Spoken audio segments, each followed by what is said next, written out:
여러분, 믿기지 않겠지만 단 한 나라의 대응에 동남아 전체가 움직인 일이 벌어졌습니다.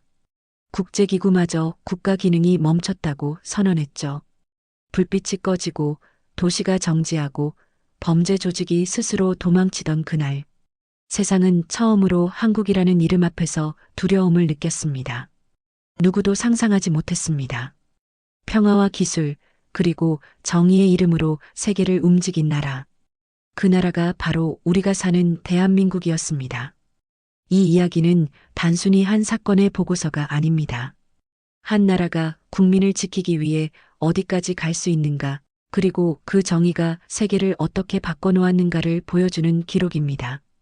지금부터 한국이 동남아의 어둠 속에서 어떻게 빛이 되었는지 그 숨막히는 전말을 들려드리겠습니다. 2025년 여름 유엔 국제범죄사무소 소속 조사관 리처드 헤일은 캄보디아 푸놈펜으로 파견 명령을 받았습니다. 그곳에서는 최근 몇 달간 외국인 납치와 인신매매 사건이 급증하고 있었고 그 피해자의 대부분이 한국인이었습니다. 캄보디아, 라오스, 미얀마 일대는 오래전부터 범죄 조직의 천국이라 불렸습니다. 가짜 취업 광고로 사람을 유인하고 여권을 빼앗아 강제노동을 시키는 일들이 하루에도 수십 건씩 벌어졌죠. 하지만 그때까지만 해도 그는 그저 하나의 보고서를 쓸어간다고 생각했습니다. 그곳에서 자신이 세계 질서를 뒤흔들 사건의 한가운데에 서게 될 줄은 몰랐습니다. 현지에 도착한 첫날, 리처드는 동료 조사관 마이클 톰슨을 만났습니다.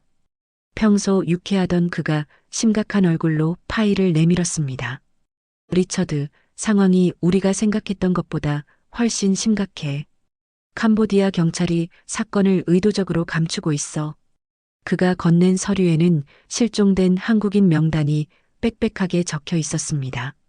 단순한 여행자 실종이 아니었습니다. 공식 집계된 피해자만 300명.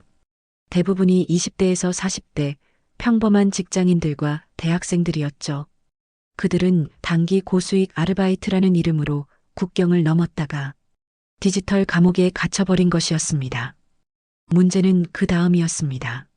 조사 결과 범죄 조직의 뒤에는 현지 고위 인사들이 있었다는 사실이 드러났습니다. 심지어 일부 경찰은 돈을 받고 한국인을 직접 인신매매업자에게 넘긴 정황까지 포착됐죠. 유엔 내부 보고서는 냉정했습니다. 국가 차원의 범죄 공모. 하지만 그 누구도 함부로 나설 수 없었습니다. 왜냐면 이건 단순한 국제범죄가 아니라 한국인을 노린 조직적인 표적 범죄였기 때문입니다. 한국 정부가 이 사실을 파악한 건 단 48시간 뒤였습니다. 그리고 그 즉시 재외국민 특별대응팀이 꾸려졌습니다.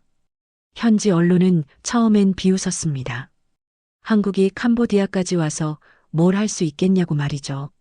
하지만 사흘 뒤 한국에서 도착한 수송기 한 대가 푸놈펜 공항 활주로에 내려앉은 순간 상황은 완전히 뒤집혔습니다. 검은 제복을 입은 인물들이 내렸습니다. 그들의 어깨에는 작은 태극기가 붙어 있었죠. 그날 이후 캄보디아의 밤은 다시는 이전으로 돌아가지 못했습니다. 도시의 어두운 골목마다 숨어있던 범죄자들이 사라지고 그 대신 한국어로 된 구호 차량이 거리를 달리기 시작했습니다.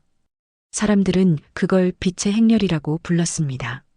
그리고 전 세계가 목격했습니다.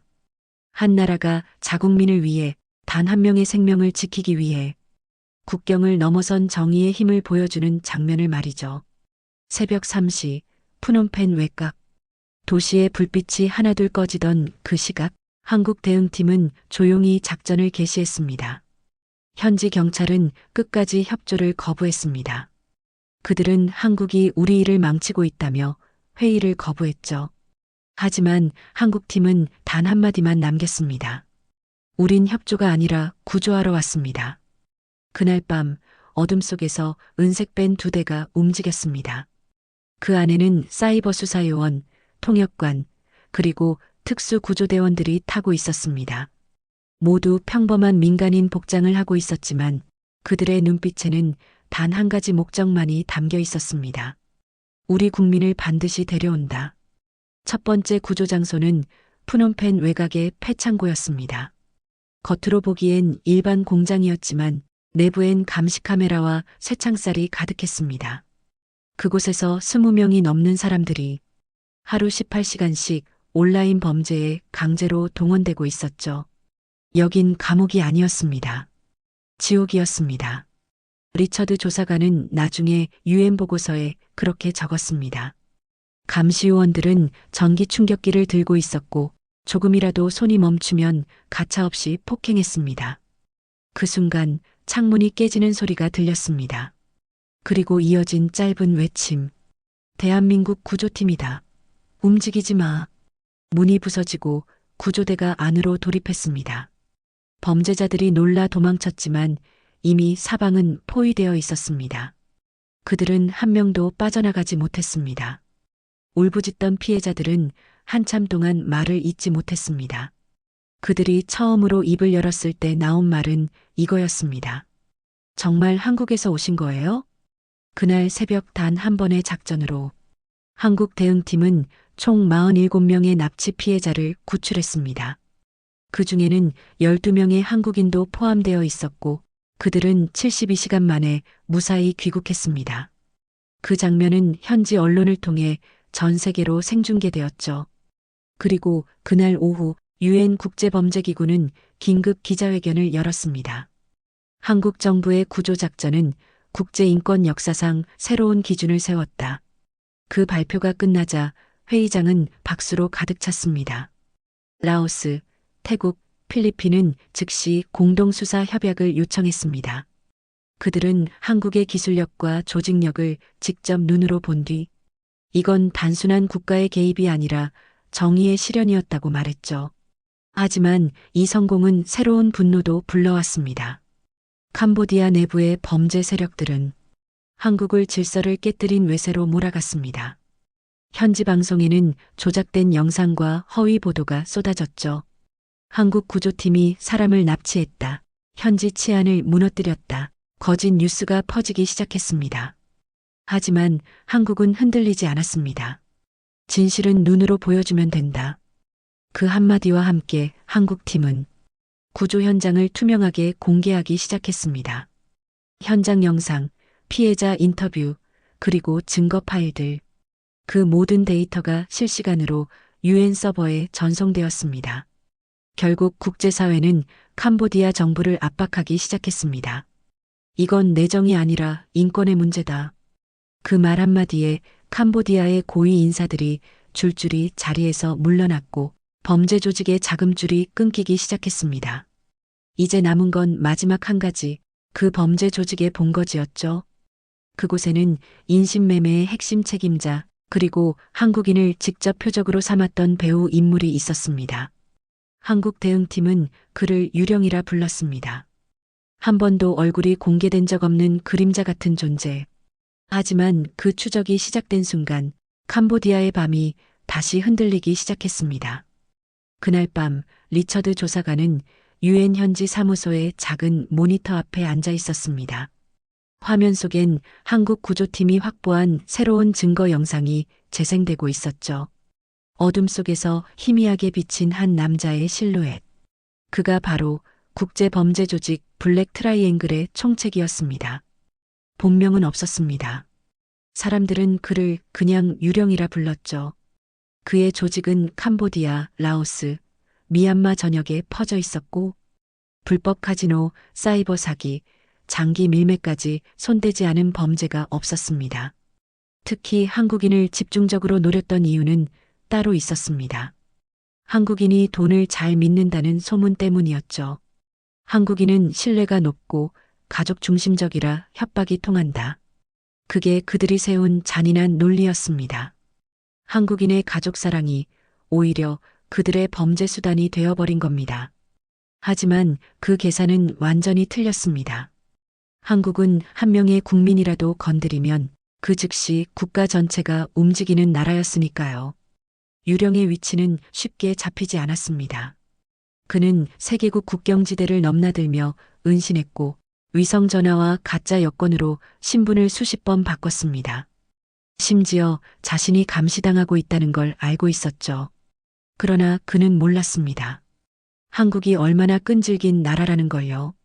서울에서는 이미 첨단 추적망이 가동 중이었습니다. 사이버 수사국, 외교부, 국정원, 그리고 군 위성정보센터까지 모두가 한 사람을 향해 움직였습니다. 그 작전명은 빛의 사슬, 단 한 명의 피해자도 남기지 않겠다는 뜻이었죠. 열흘 후 위성 영상에서 이상한 여론이 포착됐습니다. 라오스 국경 인근의 정글 한가운데 평지에도 없는 콘크리트 구조물 하나가 새로 세워져 있던 겁니다. 그 안에는 수십 대의 발전기와 전자장비, 그리고 수백 명의 인원 흔적이 있었습니다. 현장 요원들은 즉시 분석했습니다. 여기입니다. 여기가 본거지입니다. 그날 밤 한국 대응팀은 캄보디아, 라오스 정부와 공조작전을 개시했습니다. 현지군 200명, 한국 특수요원 30명, 그리고 유엔 관찰단 10명이 투입됐죠. 작전은 단 7분 만에 끝났습니다. 총 한 발 쏘지 않고 모든 인질이 안전하게 구조됐습니다. 유령은 도망치려다 포위망에 걸렸고 끝내 한국팀의 손에 체포되었습니다. 그의 손에는 수많은 외국 여권과 납치 피해자 명단이 적힌 데이터 칩이 들려 있었습니다. 그 안에는 충격적인 진실이 담겨 있었습니다. 그들은 2년 전부터 한국인을 노린 범죄 계획을 세우고 있었던 겁니다. 표적은 한국인 관광객, 유학생, 그리고 원격 근무자들. 그들의 정보를 팔아 범죄 수익을 만들고 그 돈으로 정치인과 경찰을 매수해 나라 전체를 장악하려 했던 것이었습니다. 이 사건이 공개되자 국제사회는 폭발했습니다. BBC와 CNN은 동시에 특집을 내보냈습니다. 한국이 보여준 건 복수의 작전이 아니라 인류의 정의였다. 뉴욕타임즈는 사설을 통해 한국은 단순한 기술 강국이 아니라 책임의 나라다 라고 평가했습니다. 그리고 유엔 본부의 국기 개양식에서 한국 국기가 가장 먼저 올랐습니다. 그건 국제사회가 스스로 약속한 상징이었습니다. 정의를 가장 빨리 실현한 나라에게 경의를 표한다. 그날 이후 캄보디아는 완전히 달라졌습니다. 부패한 장관들이 줄줄이 해임되었고 한국이 지원한 공정수사팀이 새로 구성되었습니다. 거리에는 캄보디아 마이너스 코리아 희망센터라는 간판이 세워졌습니다. 피해자들을 위한 상담소였죠. 아이들이 웃으며 말했습니다. 한국이 와서 우리 마을이 밝아졌어요. 하지만 리처드는 그날 일지를 이렇게 마무리했습니다. 정의는 총보다 빠르고 기술보다 따뜻했다. 그리고 그 중심엔 언제나 한국이 있었다. 캄보디아 작전이 끝난 지 한 달 뒤 푸놈펜의 거리엔 오랜만에 아이들의 웃음소리가 돌아왔습니다. 한때 범죄자들의 은신처였던 골목에는 이제 코리아 희망학교라는 작은 간판이 걸려 있었죠. 한국 정부와 봉사단이 함께 만든 무료 교육센터였습니다. 아이들은 책가방도 운동화도 모두 한국에서 기부된 것들이었습니다. 그 아이들이 처음 배운 단어는 다름 아닌 감사합니다였습니다. 라오스와 태국에서도 변화가 일어났습니다. 한국의 지원으로 공동 사이버 범죄 대응팀이 꾸려졌고 각국의 수사관들이 서울에 모여 훈련을 받았습니다. 그들은 입을 모아 말했죠. 한국은 가르치는 나라가 아니라 나누는 나라다. 유엔 본부는 이 사건을 계기로 새로운 국제 규정을 만들었습니다. 대한민국 인권 대응 프로토콜. 어떤 나라든 자국민이 해외에서 위험에 처했을 때 국제사회가 즉시 협력해 구조할 수 있도록 한 조항이었죠. 그리고 그 첫 번째 모델이 바로 대한민국이었습니다. 리처드 헤일은 그 회의장에서 이렇게 증언했습니다. 한국은 군사력으로 세계를 움직인 게 아닙니다. 그들은 책임으로 움직였습니다. 그 말에 회의장은 조용해졌습니다. 잠시 후 박수가 터져 나왔죠. 하지만 모든 게 순탄했던 것은 아닙니다. 일부 국가에서는 여전히 한국의 개입을 불편해했죠. 너무 빠르다, 너무 완벽하다. 그 말엔 사실 두려움이 섞여 있었습니다.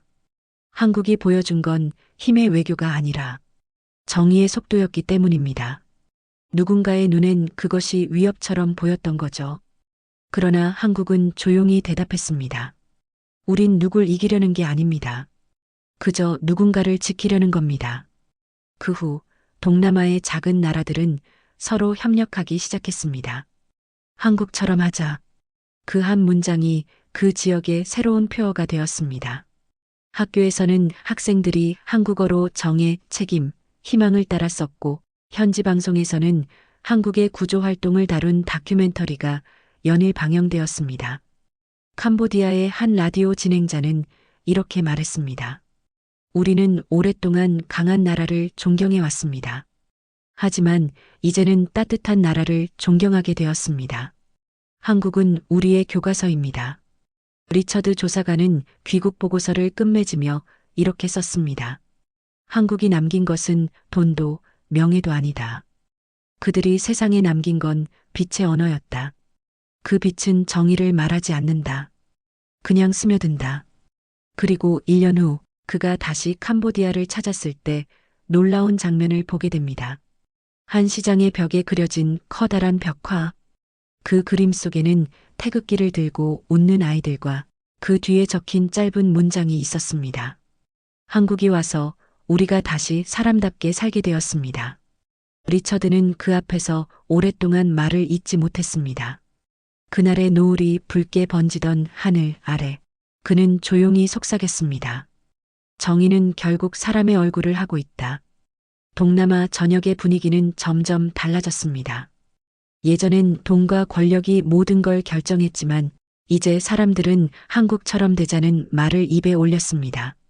아이들이 학교에서 배우는 교과서에도 국가가 국민을 지켜야 한다는 문장이 추가되었습니다. 한국의 이름은 이제 단순한 국적이 아니라 신뢰와 정의의 대명사가 되었습니다. 심지어 범죄자들조차 달라졌습니다. 캄보디아 남부에서 활동하던 한 조직원이 체포될 때 조사관에게 이런 말을 남겼다고 합니다.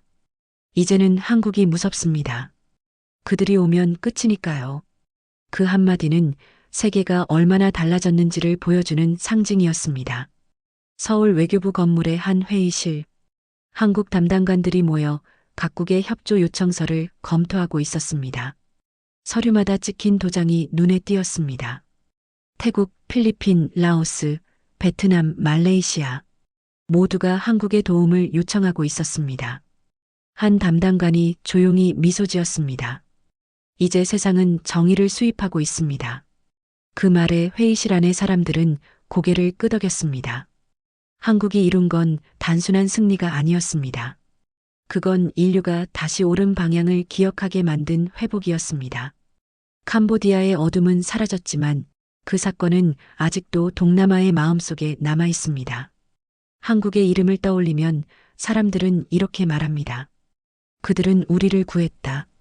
그리고 아이들은 말하죠. 나도 커서 한국 사람처럼 되고 싶어요. 그날 이후 정의는 어느 한 나라의 소유가 아니게 되었습니다. 한국이 그 문을 열었고 세상은 그 길을 따라가기 시작했습니다. 유엔 인권위원회 회의가 열린 제네바의 유리 회의장. 벽면 전체에 설치된 스크린에는 한 나라의 이름이 크게 떠 있었습니다. 대한민국. 의장은 발표를 시작하며 조용히 말했습니다. 오늘 우리는 인권 보호의 새로운 기준을 논의합니다. 그 기준은 한국에서 시작되었습니다. 회의장 안은 순간 정적에 잠겼습니다. 그리고 천천히 영상이 재생되었습니다.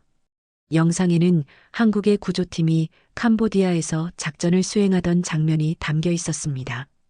어두운 창고 속에서 한 대원이 손전등을 켜고 손목에 묶인 피해자의 끈을 풀어주며 이렇게 말했죠. 괜찮아요. 이제 집에 가요. 단 4글자, 그 단순한 말이 회의장 안 수십 명의 외교관들을 침묵하게 만들었습니다. 영국 대표가 손수건으로 눈가를 훔쳤고 프랑스 대표는 자리에서 일어나 박수를 보냈습니다.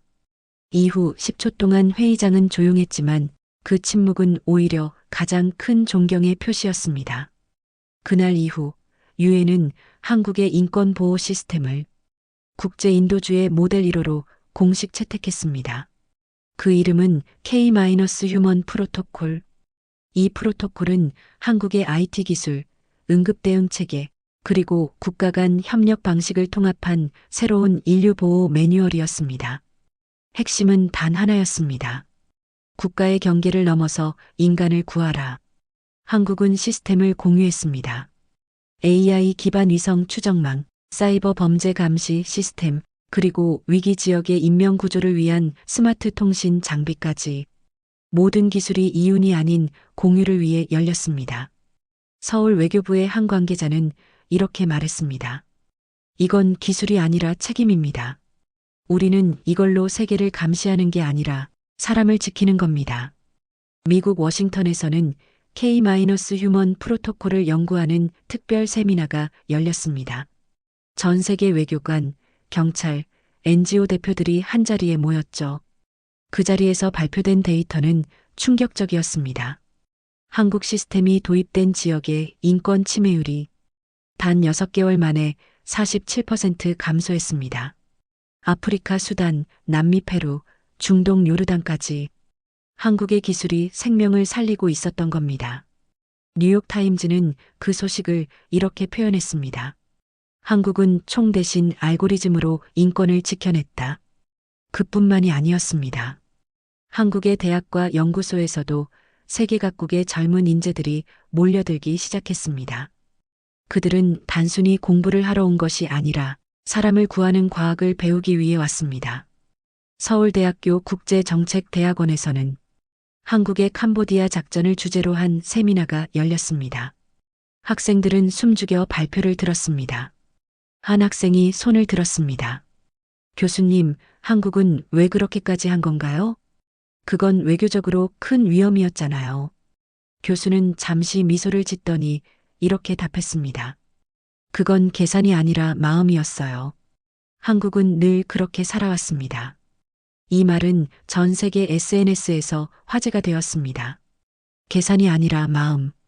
이 문장은 수많은 언론사에서 인용되었고 유럽의 여러 신문은 그 문장을 한국 국기와 함께 일면에 실었습니다. 그날 이후 전 세계 청소년들이 한국의 외교 철학을 배우기 시작했습니다. 독일의 한 고등학교에서는 한국의 정의를 주제로 한 토론대회가 열렸습니다. 학생들은 각자 발표를 했습니다. 한국은 힘이 아닌 신뢰로 세상을 움직였다. 그들은 전쟁 대신 구조를 선택했다. 한국은 침묵 속의 영웅이다. 그 말들은 이미 교과서보다 강력한 교육이었습니다. 한국은 여전히 자신을 드러내지 않았습니다. 국제 언론이 인류의 구원자라 칭해도 한국 정부는 언제나 같은 대답을 했습니다. 우리는 그냥 해야 할 일을 했을 뿐입니다. 그 겸손함이 오히려 더 큰 울림을 주었습니다. 유엔 사무총장은 기자회견에서 이렇게 말했습니다. 한국은 지구의 균형을 지키는 나라입니다. 그들이 존재하기에 세상은 아직 희망을 품고 있습니다. 한국의 이름은 이제 단순히 경제, 기술, 문화의 상징이 아니었습니다. 그건 인류가 잃어버린 양심의 표식이었습니다. 전쟁과 분열의 시대 속에서도 한국은 오히려 더 단단히 사람을 향해 걸어갔습니다. 그 발걸음은 느리지만 정확했습니다. 그리고 그 길 위에서 세상은 스스로를 돌아보기 시작했습니다. 우린 언제부터 인간보다 이익을 먼저 생각했을까? 왜 이렇게 단순한 진실을 잊고 살았을까? 그 질문이 곳곳에서 울려 퍼졌습니다.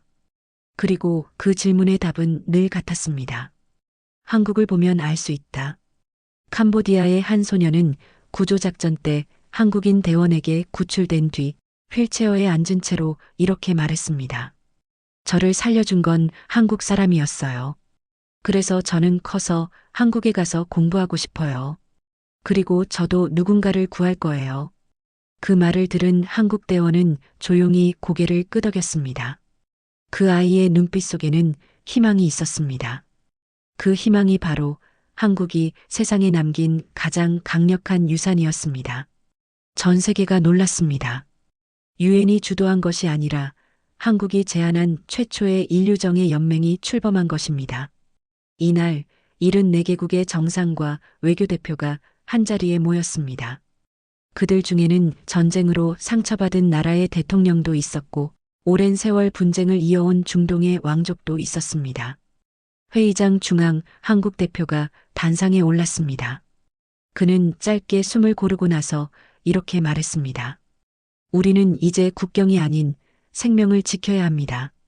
한국이 보여준 건 단순한 구출이 아니라 국가가 인간을 대하는 태도의 기준이었습니다.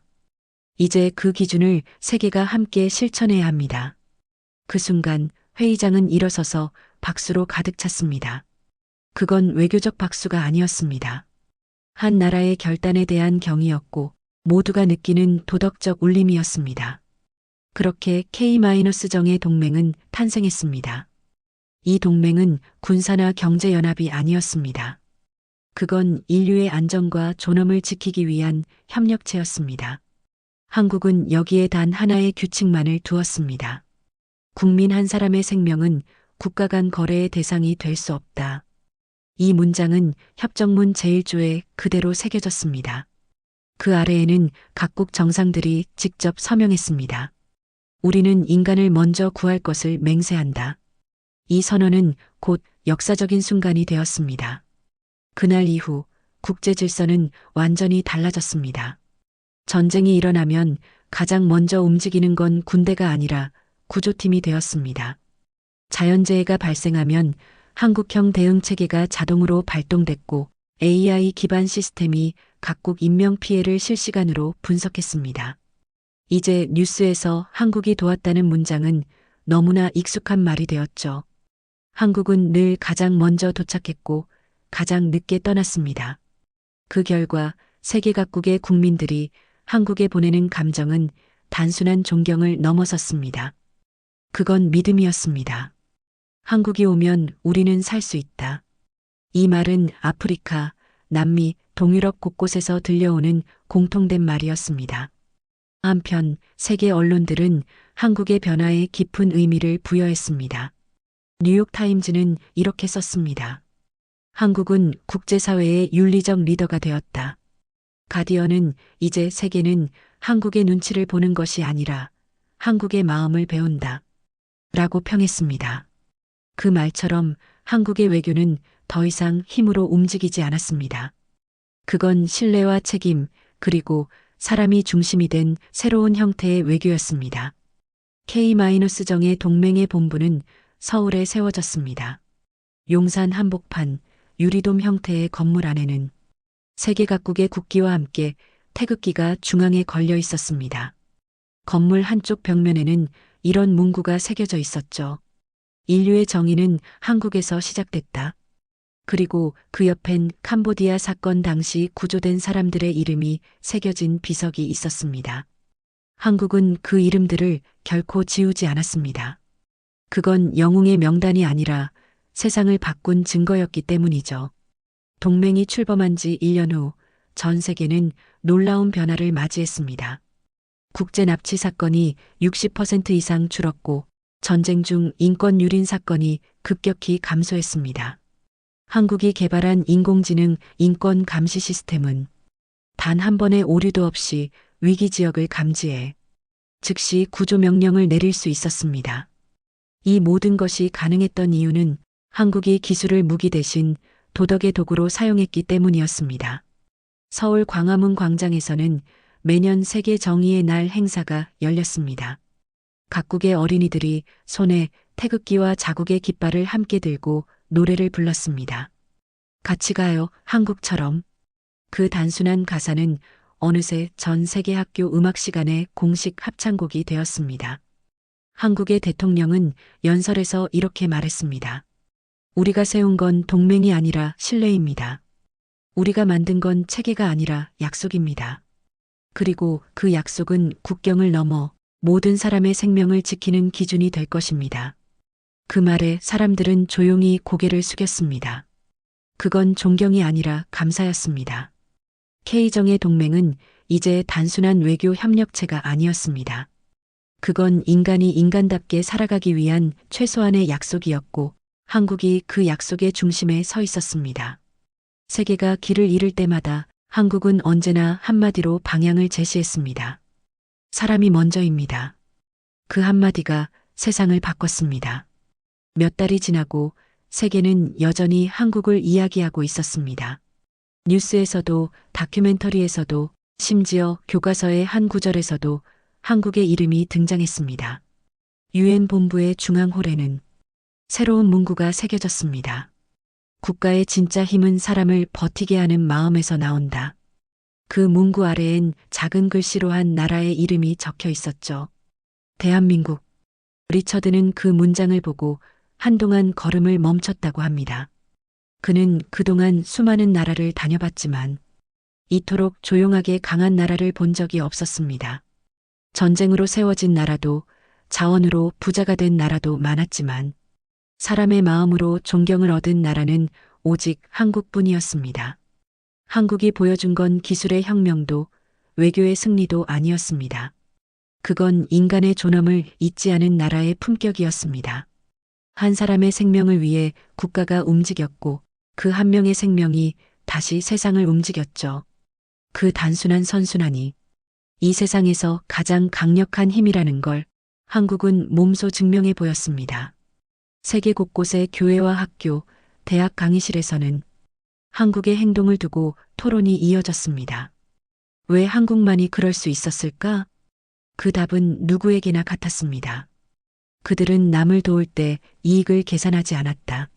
한 유럽 학생은 발표 시간에 이렇게 말했습니다. 한국은 인류의 나침반입니다. 그들이 가리키는 방향이 우리가 가야 할 길입니다.